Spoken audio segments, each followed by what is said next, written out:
그리고 이제 우리 JYP 계시니까 이 이야기를 좀 해야 될 것 같아요. 그러니까 정청래 전 대표와 김민석 총리 간에 일종의 이제 설전이라고 얘기할까요? 이제 한 마디씩 하는 부분들이 뼈가 있는 말들이 있어서 김민석 전 총리는 정청래 전 대표를 향한 것처럼 얘기를 했습니다. 대표를 2번씩 할 필요가 있겠나라는 문장이 있었고 여기에 대해서 이제 정청래 전 대표 측이라고 알려져 있는 최민희 의원 같은 경우에는 뭐 총리하고 대표까지 할 이유가 있겠나 뭐 이런 식으로 받았더라고요. 그랬더니 또 김민석 전 총리의 이 과거 후단협 이야기까지 나오면서 뭐 계속해서 비슷한 상황들이 이제 꼬리에 꼬리를 물고 이야기가 나오는 것 같아요. 어떻게 이거를 정리하는 게 좋을까요?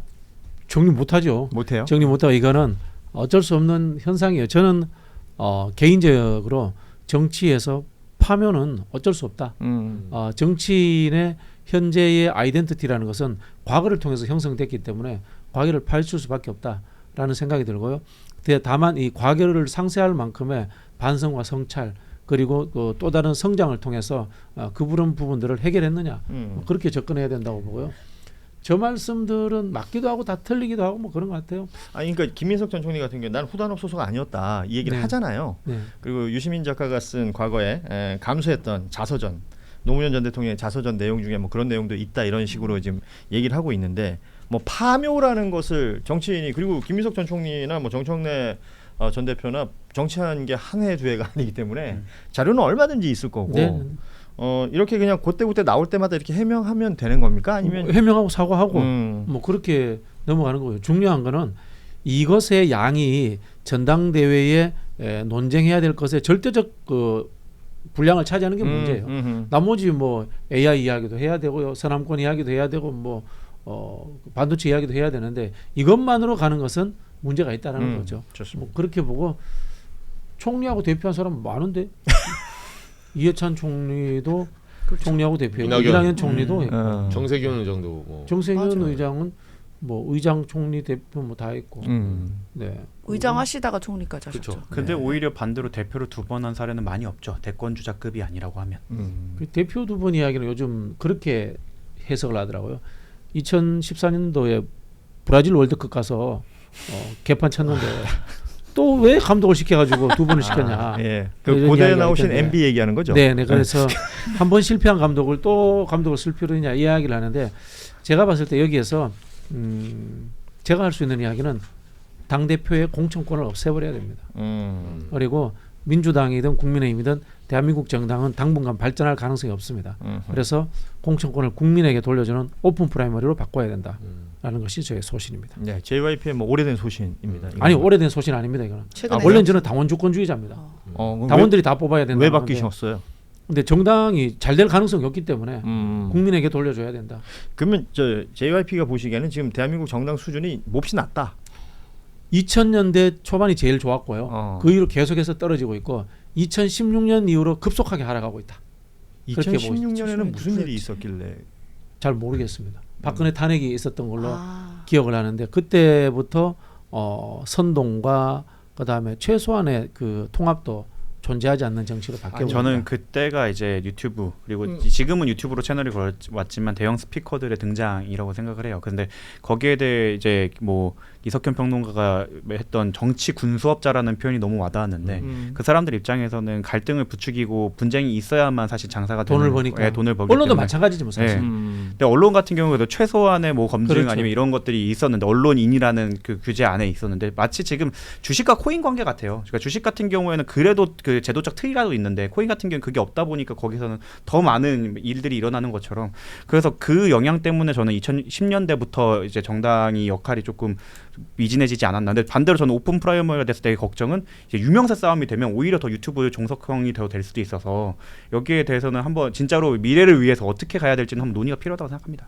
2016년 그렇죠. 그 촛불혁명이라는 단어를 우리가 썼던 시기이고 아마 제 기억이 맞다면 그때만 해도 페이스북 라이브였어요. 맞아요. 제가 그 광화문에서 그것으로 방송했던 기억이 있고 말씀하신 대로라면 이제 그 이후에 유튜브 시장이 활성화되면서 뭐 저희도 유튜브를 지금 방송하고 있습니다만 뭐 엄청나게 생겨났잖아요. 그렇죠. 그리고 나서 영향력 있는 스피커들이 그때쯤부터 또 주목을 받기 시작했고 그런 부분들에 대한 JYP의 어떤 얘기고 이 해석은 앞으로도 굉장히 주요하게 볼 필요가 있겠습니다. 그 2016년을 왜 기점으로 삼냐면은 특정 극단이 아주 극소수화됐어요.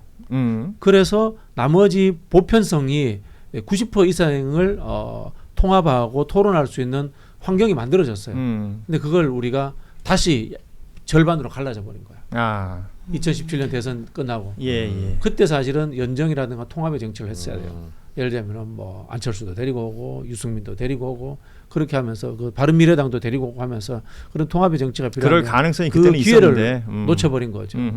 저는 근데 이번 전당대회가 뭐 말도 많고 탈도 많지만 그래도 희망을 볼 수 있었던 건 과거에 비해서 그 대형 유튜브 거의 10년 뭐 길게는 20년 뭐 팟빵 시절부터 시작하면 그 듣는 시절부터 시작하면 20년간 갖고 왔던 그들이 책임 없는 권력에 대해서 처음으로 견제를 받는 시점이 아닐까.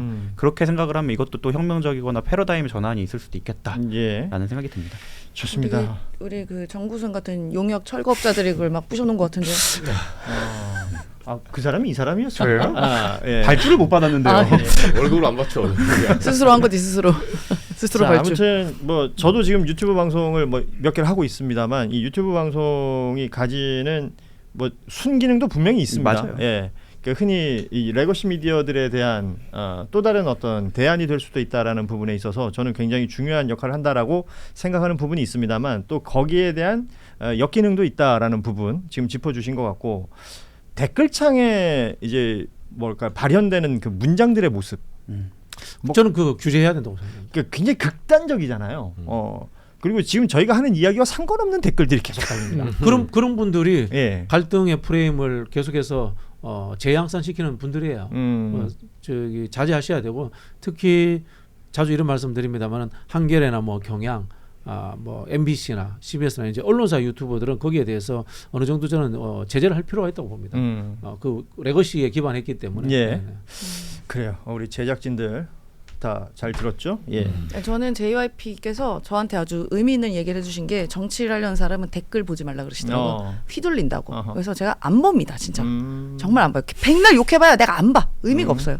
유일하게 몇 개 읽어드려요? 아니 괜찮아요. 아니 그리고 저는 별로 타격이 없어요. 원래도 평소에도 욕 많이 먹어가지고 그러니까 정말 제가 댓글 본 데는 딱 한 군데에서만 댓글 보고 읽습니다. 어디에? 임세은 식당 TV에 오시면 댓글 보고 읽어드립니다. 여기서 홍보를 강철 멘탈이네요. 억으로 작업을 이렇게 할 수도 있네요. 자, 어제 국회에서 토론회가 하나 있었는데요. 제목이 2030은 왜 민주당을 지지하지 않는가라는 토론회가 있었습니다. 뭐 여러 토론자들이 참석을 했고 뭐 오가는 이야기들 정리를 좀 해볼 필요가 있을 것 같은데 뭐 여러 얘기들 나왔는데요. 그 이 이야기를 소개하기에 앞서서 2030이 어찌 보면 구조적으로 앞서 말씀하신 것처럼 민주당의 지지 강도가 굉장히 약해졌다. 여론조사 내용들 여러 차례 뭐 반복적으로 드러났던 것 같은데 여기 계신 분들은 진단을 어떻게 하는지 한번 좀 듣고 싶습니다. 2030과 지금 제일 가까운 분이 저는 30입니다. 30이었어요? 예. 20인 줄 알았어요. 첫 번 맞네. 이 기자는. 전 40이죠. 40이 나이 많네요. 60 아니세요? 뭔 소리야?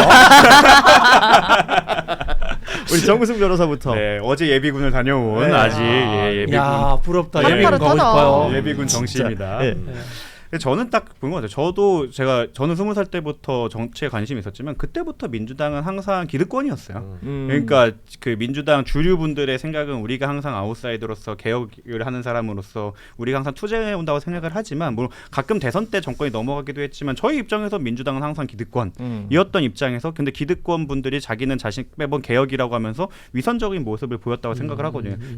저는 그런 위선을 뭉치고 했을 때 의인화했을 때 지금 평택에서 3등 하신 그분이라고 생각을 하고 그리고 거기에 저희 대해서 한겨레 TV의 입장과는 전혀 다른. 네, 제 개인 전혀 입장입니다. 상관이 없는. 그럼 한겨레 TV는 그게 반대입니까? 전혀 상관이 없는. 무관하다는 예, 뜻이죠. 무관하다는 뜻이고요. 이게 저처럼 해석하시면 안 된다는 거예요. 예. 그리고 그거에 이런 분들이 댓글 달고. 그렇죠. 이렇게 저처럼 이렇게 해석하고 댓글 달면 안 된다는 예. 거예요. 네. 그리고 그것을 이제 변호하는 사실 여러 가지 논리를 갖고 와서 변호하는 것의 상징이 저는 유시민 전 의원이라고 생각을 해요. 예. 그러니까 이게 참 웃긴 게 제가 제 주변에 있는 20이든 30이든 만났을 때 다 정치 색깔이 정말 다르잖아요.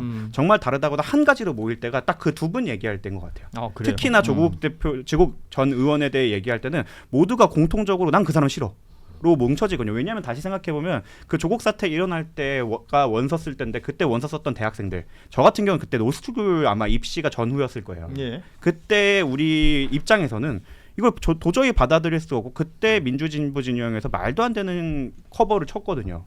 표창장 하나로 4년이라는 것도 몇 년 동안 계속 레토릭처럼 사용해 왔고 그걸 같은 위선을 한번 걷어내지 않으면 2030에게 민주진보 진영이 어필할 수 있는 방법은 저는 없다고 봅니다. 그래서 뭐 어떻게 할 것이냐. 저는 첫 번째로 해야 될 것은 그 순전히 위선으로만 판단하나 아니면 당시 이제 검찰 수사의 뭐 과도함이라든지 뭐 이게 뭐 멸문지화라는 표현도 쓰지 않습니까? 저는 거기에 동의해요. 그 부분까지도 다 동의하지만 아하. 오케이 그런데 나왔던 거에 대해서는 인정을 하고 사과를 하고 잘못했다는 거라고 그 사람에 대한 응당은 그걸 해야 되는데 표창장 하나로 4년이라는 어떻게 보면 저는 굉장히 위선적인 프레임으로 가져와서 검찰을 공격을 했잖아요. 검찰이 그렇게 막 짜장면 뭐 먹었나 이런 거에 대해서 2030도 받고 거기에 분노도 같이 했어요. 사실 문재인 정권 가장 지지했던 게 20대 남성 중이기도 했거든요. 근데 그렇게 그 조국 대표를 위해서 사실상 그런 위선을 보였고 그 다음부터 시작된 게 저는 갈라치기였다고 생각했거든요. 아하. 지지세를 강하게 위해 남녀를 갈라놓고 그때 코로나 터지니까 의사와 간호사를 갈라놓고 이런 식으로 하면서 점점 지지율이 저는 반대편으로 가게 만들었다고 생각하는데 좋습니다. 그렇게 예. 상징이 되는 사람들이 인적으로 배제되지 않는 이상 2030에게 다시는 어필할 수 없다고 생각합니다. 좋아요. 당에 계신 이제 임세윤 전 부대변인 이 부분, 그러니까 민주당을 왜 2030들이 떠났을까라는 게 이제 토론의 주제니까 당에서도 얘기가 많이 있을 거 아니에요. 많이 얘기 있죠. 많이 예. 있고 이제 당에서도 청년 전담하는 이제 뭐 TF 같은 것도 이제 만들려고 해서 조금 더 귀담아 들으려고 하는데 근데 이 문제는 계속 있었어요. 사실 문재인 정부 시절에도 이 청년을 담당하는 청년 정책관이 있었습니다. 사실 제가 그걸로 들어가서 부대변인이 된 거거든요. 잘못했네. 그럼. 죄송합니다. 잘못했어요. 그때 이제 인국공 사태랑 막 이런 게 있었었는데 그냥 모르게 저도 이제 40대가 되고 기득권 그분들이 그러니까 2030 입장에서는 기득권 중에 기득권일 수도 있는데 어떨 때도 저도 제가 20대들 왜 저래? 이럴 때가 있더라고요. 그러니까 저 스스로도. 그러니까 그렇게 되면 안 되는데 실제로 그 20대들도 나름 우리를 지지하지 않는 이유들도 분명히 있고 그들은 우리는 저희 뭐 아까 말씀하신 것처럼 우리가 야당일 때도 있었지만 그냥 20대 30대에서는 그냥 민주당이 쭉 여당 같은 거예요. 그러니까 예를 들어서 박원순 시장님이 한 3선 하셨잖아요. 그러니까 서울에서 태어나서 어릴 때부터 그냥 계속 박원순 시장이었던 것처럼 이분들도 그냥 민주당은 그냥 여당이었고 기득권이었고 항상 뭐가 많았고 근데 자꾸 뭐 부동산 갖고 세금 빼라고 그러고 뭐 하라고 그러고 집 못 사게 하고 막 이렇게 보여지는 그런 시선들이 있었던 것 같고 그게 사실 우리가 구조적으로 뭔가 바꿔야 되는데 그렇지 않고 야 너네 말해봐 들어는 볼게 해도 또 똑같은 거예요 도돌이표. 그러니까 뭔가 해결이 안 되는 그런 문제가 있는 것 같은데 더 저희가 더 잘 해야죠. 예, 두 분 말씀 듣기 전에 이제 어제 토론에서 나왔던 얘기 좀 소개를 해드리면 경희대 안병진 교수 같은 경우에는 민주당이 도전자 브랜드 정당이라는 것을 상실했다. 라고 이제 진단을 했고요. 윤희용 대표 같은 경우에도 의제의 불일치 그리고 민주당의 신뢰를 잃었다라는 부분을 짚었습니다. 그리고 토론회에서 이제 공통적으로 나왔던 내용이라고 하는 것이 그러니까 문제의식 자체가 이거예요. 2030이 민주당을 떠난 것이 아니라 민주당이 2030의 삶에서 멀어졌다라는 이제 진단이 나왔다는 건데요. 요 얘기까지 좀 들으시고 우리 이정주 기자는 2030이 민주당에 대한 지지세가 약해진 부분 과거에 비해서 이거 어떻게 보고 계신지요? 저는 이제 제가 20대 때 그 인상적인 게 하나 있었어요. 그 MB 정권이었죠. 2010년인가 그랬는데 그때 당시 외교부 장관 유명한 장관이라고 있었거든요. 그분 딸이 이제 외교부의 특혜 채용 문제 때문에 이제 그러니까 유명한 사람 이름이 유명하니까. 유명한이라고. 결국 뭐 그때 뭐 성적을 뭐 탭스 시험을 연기했니 어쩌니 뭐 여러 가지 그런 뉴스가 있었죠. 사실 지나고 아까 정변이 말한 대로 조국 전 대표에 비하면 진짜 조족지혈입니다. 사실상. 근데 그걸로 날아갔어요. 그걸로 장관에서 내려옵니다. 근데 그 당시 굉장히 공세적으로 그 이슈를 이끌었던 게 민주당이에요. MB 쪽에 정권을 뺏기고 나서 정말로 공정성이란 게 뭐냐 물어보면서 MB가 실용주의 내걸면서 사실상 사기치고 다녔잖아요. 본인 재판은 다 삼성에다 뭐 미루 그걸로 결국 나중에 BBK 다 사실로 나오고. 근데 그걸 간파한 거예요 사람들이.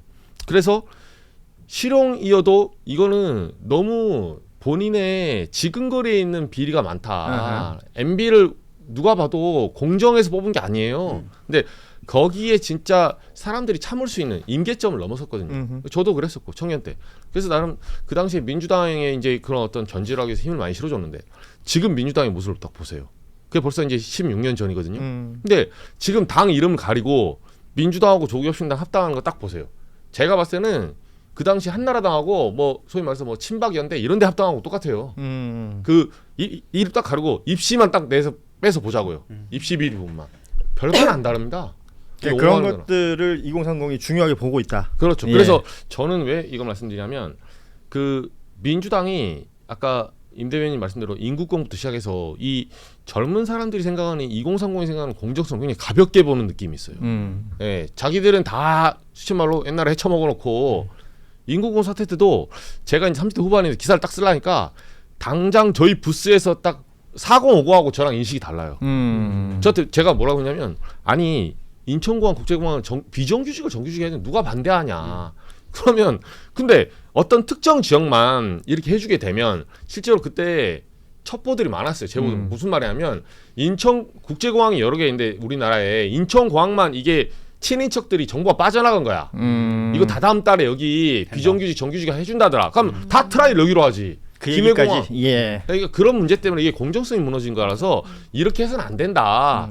말도 안 되지만 좋다. 당신들이 원하는 대로 하면 저는 뭐라고 했냐면 비정규직 해주려면 정확히 모든 공항에 한날 한시 해줘라 차라리. 말도 안 되지만 아니면 이렇게 나눠서 하는 건 아니다. 이건 또 다른 부패 온상이다. 그러니까 선별적인 것에 대해서 안 예. 됩니다. 예. 그 말이 안 통해요. 그냥 이게 너는 왜 이렇게 가슴이 차가운 놈이냐. 비정규직으로 한 명이라도 정규직 해주면 좋은 거지. 그 얘기가 맞아, 그 아니잖아요. 얘기했어, 맞아. 그 얘기가 어른들이 아니에요. 그 얘기했어. 네, 좋습니다.